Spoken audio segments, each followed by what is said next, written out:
chatting here to Shaun Adendorff. Shaun, you were 2012 RB Junior Player of the Year nominee, and you were one of the rising stars of South African rugby, and then sort of had a couple of injuries, had a bit of bad luck in terms of where you ended up, and then ended up in Aurillac. So let's maybe start at the beginning and go through your journey from 2012, because it seemed that 2012 you had the world at your feet at that stage.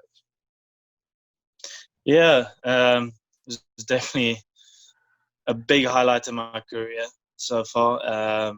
It's any young player's dream to win a Junior World Cup. I was fortunate enough to get nominated. Unfortunate to not play a second in the final, which cost me eligibility to the title of player of the tournament. But that's a different story. Yeah, my career was definitely going uphill there, and then certain circumstances, certain people's opinions didn't go my way. But that's rugby, that's life. Doesn't always go your way. I've definitely had to fight my whole career to get where I am now.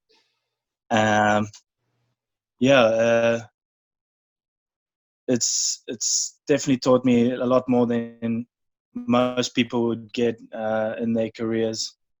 But yeah, great.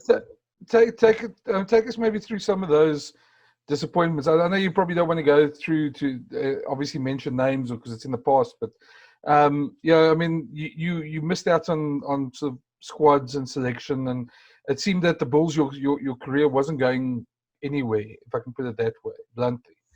And I mean, you also had an injury at one stage as well, if I remember right. So I mean, you just had a lot of bad luck in a way. Whereas your expectations in 2012 was obviously that you're going to now obviously rise up into the ranks and then play Super Rugby. Yeah.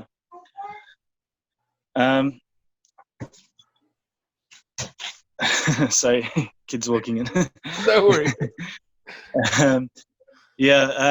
Well, if you look at it from an outsider's perspective, you would think a player in my position after 2012 would be on sort of a fast track in senior rugby. But as I said, some people's opinions and certain things happened. It just didn't go my way. Some people didn't think that was my path.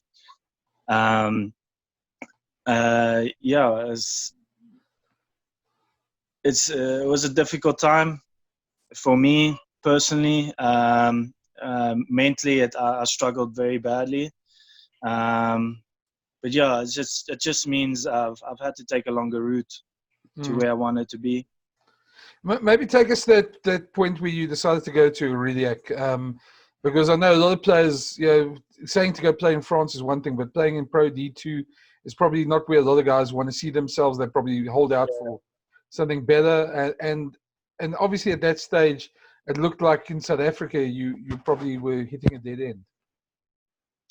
Yeah, definitely I felt that as well. I was just not given a chance in South Africa. It doesn't matter how hard I trained or how many skill sets I've added to my arsenal. I was just not the player that the team wanted, and I accepted it, and I decided to make the move to France. PROD2 is obviously not where you don't want to be. Going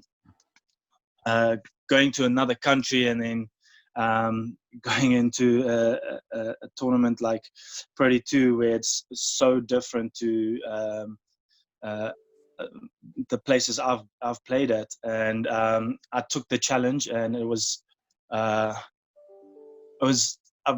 definitely turned it into a positive, and I've turned all those negative things and I've turned it around and I made it work for myself, and I've changed the way I play. I'm a different player at the moment than what I was in South Africa. also in a different weight class, as most players are when they move to France. Yeah, and PROD2 and Aurillac, it's helped me so much in my life so far. Like it's really been such a positive thing, and it's definitely taught me that nothing doesn't matter how many times you get knocked down. There's never a place in rugby or in life where things are going to go positive, but it's not going to be easy. It's always going to be hard, and I've accepted that fact, and it's made me a very strong person at the moment. And as you can see on the field, a very difficult person to play against. Yeah, you say you changed your game a bit. Maybe tell us about that. How? Because you were primarily almost, I suppose, to put it simplistically, more of a fetcher at that stage, more playing towards the ball. How's your game changed since? Yeah, well, when I entered the professional setup in South Africa, I went from playing 8 for many years at school to going to a place like the Bulls where bigger is better, and I was by far the smallest loose forward. And then they said, okay, we've got SA schools players, provincial players, and Craven Week players, and this and that. And I wasn't any of that. I just came as a no-name. No one knew who I was, and I had to change my game. And I adapted to 6, and I perfected it, so to say.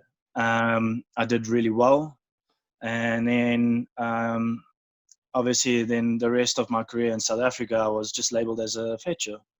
And then when I came to France, I got here, and I spoke to Andre Bester, and I said to him, "This is my time to change who I am, and I'm going to go back to playing 8, where I feel very comfortable, where I feel in this certain situation in PROD2 and the way the French people play, I would be better suited to play 8, and it will help my career much more."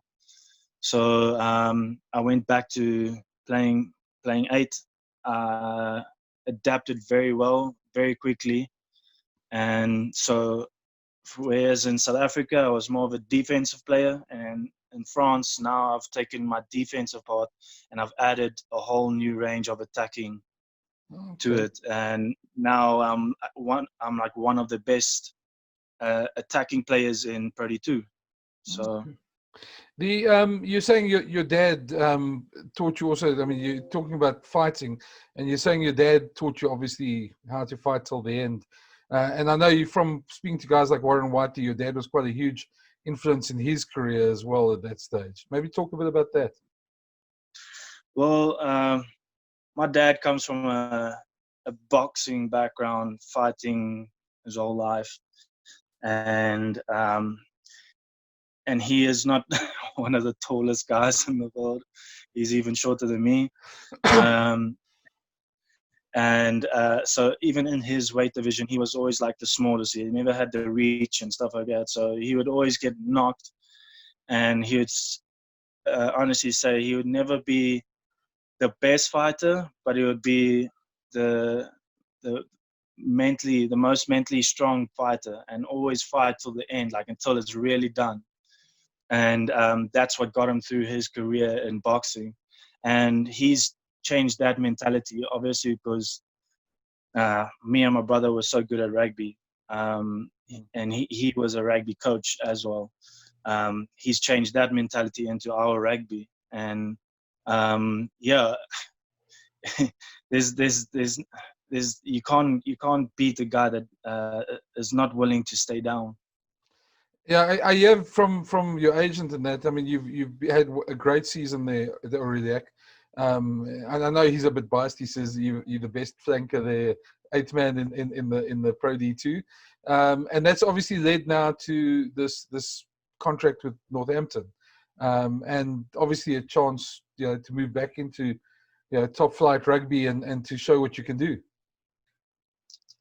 Yeah, I'm so grateful for like the chance I got in France and with Aurillac, but yeah, you always got to be um, motivated to play first class rugby, and that was always my ambition, is to get back to first class rugby, because I feel like with my skill set and the type of player I am, I'm better suited in a first class setup, and I would do even better with a more professional setup and um, uh, more skillful players, more physical players at my side. Not taking anything away from the people playing in PROD2, they just as tough and just as skillful.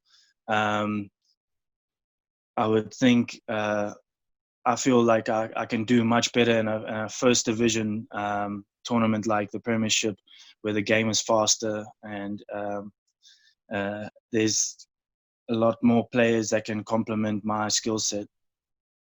But you're obviously looking forward to playing in the English Premiership when rugby gets back. I mean, Yeah, we don't know what that geez.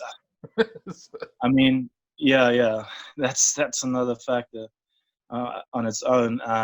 But yeah, for me, it's just to every rugby player, professional rugby player, wants to leave a legacy, and for me, I've got 2 boys, and they're already so crazy about rugby.